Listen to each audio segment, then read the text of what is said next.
ఉగ్రవాదానికి మతం ఉంది అంటే నిన్నటి వరకు నాతో సహా చాలా మంది లేదనే చెప్పేవారు. కానీ నిన్న జరిగిన ఈ సంఘటనతో చాలా మంది ఉగ్రవాదానికి మతం ఉందని నమ్మి తీరాల్సిందే.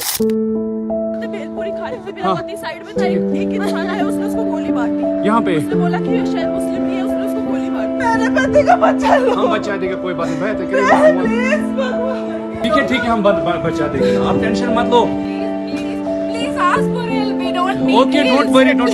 You okay? You need a water, sir? Sir, just ask for help. Okay, first you give the water. Drop of water. Take a drop of water. आ रहा है, आप टेंशन. हम आ रहा है. साथ में. अरे मैडम ये प्रेशर साथ आया है. आपको किसी चीज का डरने का नहीं. हम साथ में आपको किसी को क्या हुआ है? ఎస్, నిన్న జరిగిన జమ్మూ కాశ్మీర్ పెహల్గాం దాడిలో ఉగ్రవాదులు మతాన్ని చూసే కాల్చి చంపారు. నిన్న నలుగురు ఉగ్రవాదులు పెహల్గాం ప్రాంతంలోకి ఆర్మీ జవాన్ వేషధారణలో వచ్చి అక్కడున్న టూరిస్టులకి ఐడి ప్రూఫ్ చూపమని అడగడంతో టూరిస్టులు ఐడి ప్రూఫ్ చూపెట్టిన తరువాత వీరు హిందువులు అని కన్ఫర్మ్ చేసుకున్న తర్వాత ప్లాంట్ బ్లాంక్ లో గన్ పెట్టి షూట్ చేయడంతో పాటు ఐడి ప్రూఫ్ చూపిస్తున్న తరుణంలోనే వారి పాయింట్ కిందికి లాగి హిందువు అని కన్ఫర్మ్ చేసుకున్న తర్వాత చంపడం చూస్తే ఇంతకన్నా అమానుషం ఏమైనా ఉందా అని అనక తప్పదు. నిన్న జరిగిన సంఘటనలు వీడియోలు చూస్తూ ఉంటే మనస్సు తరుక్కుపోతుందనే చెప్పాలి. వారం క్రితమే పెళ్లైన జంట హనీమూన్ గురించి కాశ్మీర్ వెళ్ళగా అక్కడ తన భర్త ని పాయింట్ బ్లాక్ లో గన్ పెట్టి షూట్ చేయడంతో ఆ భార్య ప్లీజ్ హెల్ప్ అస్ అని వేడుకుంటున్న దృశ్యాలు మనస్సును కదిలించాయని చెప్పొచ్చు. ఇంకో వీడియోలో టూరిస్టుల ఉరుకులు పరుగులు ఆర్తనాదాలు, దానికి తోడు ఒక మాతృమూర్తి ఒక న్యూస్ ఛానల్ కు చెప్పిన మాటలు వింటూ ఉంటే మన రక్తం మరగక తప్పదు. ఆ ఆడియోలో ఆ మాతృమూర్తి చెప్తున్న దాని ప్రకారం మీరు నా భర్తని చంపారు, నన్ను నా కొడుకుని కూడా చంపండి అని ఆ టెర్రరిస్ట్ ను వేడుకోగా जिस बंदे ने मेरे पति को मारा ना वो वही जा रहा था. मैंने उसे बोला मुझे भी मारो, तूने मेरे पति को मारा.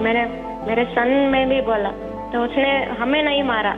వాడు మాత్రం నేను మిమ్మల్ని చంపను, వెళ్ళి మోడీకి చెప్పండి ఈ సంఘటన గురించి उसने बोला मोदी को बोलो అని అనటంతో మనకు అర్థమవుతుంది ఆ వెధవలకి మనమన్నా మన దేశ ప్రజలతో పాటు మోడీ గారన్నా ఎంత ద్వేషము. అయితే ఇదంతా ఇప్పటికిప్పుడు జరిగిన సంఘటన అంటే కాదని చెప్పవచ్చు. ఎందుకంటే దీని వెనక కొన్ని నెలలుగా పగడ్బందీగా ప్లాన్ చేశారు ఈ ఉగ్రమూకలు. దానికి తోడ్పడుతున్న కొన్ని అంశాలు రీసెంట్ గా పాకిస్తానీ ఆర్మీ చీఫ్ మేము కాశ్మీర్ ని ఇంకా వదలలేదు అని బహిరంగంగానే స్టేట్మెంట్ ఇచ్చాడు. దీనికి తోడు ఆర్టికల్ 370 రద్దు చేయడం ఇతర ప్రాంతాల వాళ్ళు కాశ్మీర్ ప్రాంతంలో నివసించడానికి మొగ్గు చూపడం, దాంతో కాశ్మీర్ ప్రాంతంలో ఉన్న ముస్లిం జనాభా శాతం రోజు రోజుకు తగ్గిపోతుంది. అదే విధంగా కాశ్మీర్ లోకి కొత్త ఇన్వెస్ట్మెంట్లు రావడంతో ఆ ప్రాంతంలో ఉన్న లోకల్స్ కి మంచి ఉద్యోగ అవకాశాలు వస్తూ ఉన్నాయి. ఇవన్నీ చూసిన ఉగ్రమూకలు ఇక మన ఆటలు చెల్లవు అని చెప్పేసి ఇలాంటి దుశ్చర్యలకు దిగుతున్నారని చెప్పవచ్చు. ఈ ఇష్యూ ఇంటర్నేషనల్ లెవెల్లో డెబేటబుల్ టాపిక్ అవ్వాలి అంటే నార్మల్ డేస్ లో సరిపోదు అని చెప్పేసి సరిగ్గా మన దేశానికి యుఎస్ వైస్ ప్రెసిడెంట్ అయిన జేడి వాన్స్ అండ్ ఫ్యామిలీ రావడం చూసి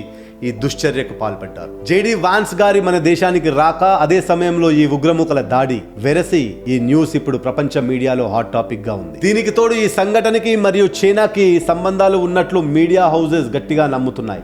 ఎందుకంటే రీసెంట్ గా ట్రంప్ విధించిన ట్రేడ్ వార్ లో చైనాకి గడ్డి దెబ్బే తగిలింది. దాంతో మ్యానుఫ్యాక్చరింగ్ దిగ్గజ కంపెనీలు భారత్ వైపు చూస్తున్నాయి. ఇది నచ్చని చైనా ప్రభుత్వం భారత్ లో ఎలాగైనా అల్లర్లు సృష్టించి పీస్ లేని దేశంగా ప్రపంచం ముందు నిలబెట్టే ప్రయత్నం చేస్తుందని ట్రేడ్ వర్గాల విశ్లేషణ. అయితే ఇప్పుడిప్పుడే ఈ కాశ్మీరీ అందాలను మన దేశ ప్రజలతో పాటు ప్రపంచ యాత్రికులు కూడా ఆస్వాదిస్తుండటంతో కాశ్మీరీ పర్యాటకం దినదిన అభివృద్ధి చెందుతుంది. అది ఎంతలా అంటే గత సంవత్సరం కాశ్మీర్ ని సందర్శించిన వారి సంఖ్య 2,35,00,000గా ఉంది. అంతకు ముందేడాదిని గమనిస్తే 2,11,00,000. దీన్ని బట్టి మనం అర్థం చేసుకోవచ్చు భారత స్విట్జర్లాండ్ గా పిలువబడే కాశ్మీర్ పర్యాటకులకు ఎంతో కనుల విందు చేస్తుందనే చెప్పవచ్చు. కానీ ఇలాంటి దాడుల తర్వాత పరిస్థితి ఏంటి? ఇవన్నీ పక్కన పెట్టి బాధితుల గురించి ఆలోచిస్తే 2-3 రోజులు హాలిడే ట్రిప్ కు వచ్చిన వారిపై దాడితో మన దేశాన్ని భయభ్రాంతులకు గురి చేయాలని చూసిన ఉగ్రమూకలకు గుణపాఠం చెప్పడం మాత్రం పక్కా. ఈ దాడికి పాల్పడింది మేమే అని ప్రకటించుకున్న ద రెసిస్టెంట్ ఫ్రంట్ కి వాడి మాతృ సంస్థ అయిన లష్కరే ఈ తోయిబాకి ఈ ఉగ్రమూకలన్నింటికి తండ్రి సమానమైన పాకిస్తాన్ కి గట్టిగా బుద్ధి చెప్పడం మాత్రం పక్కా. ఎస్, వెళ్ళి మోడీకి చెప్పు అన్నావు కదా, మోడీతో పాటు ఈ దేశం మొత్తానికి చెప్పింది ఆ మాతృమూర్తి. నిన్న చనిపోయిన 28 మందికి శ్రద్ధాంజలి ఘటిస్తూ ఈ వీడియోని ఇక్కడితో ముగిద్దాం. జై హింద్.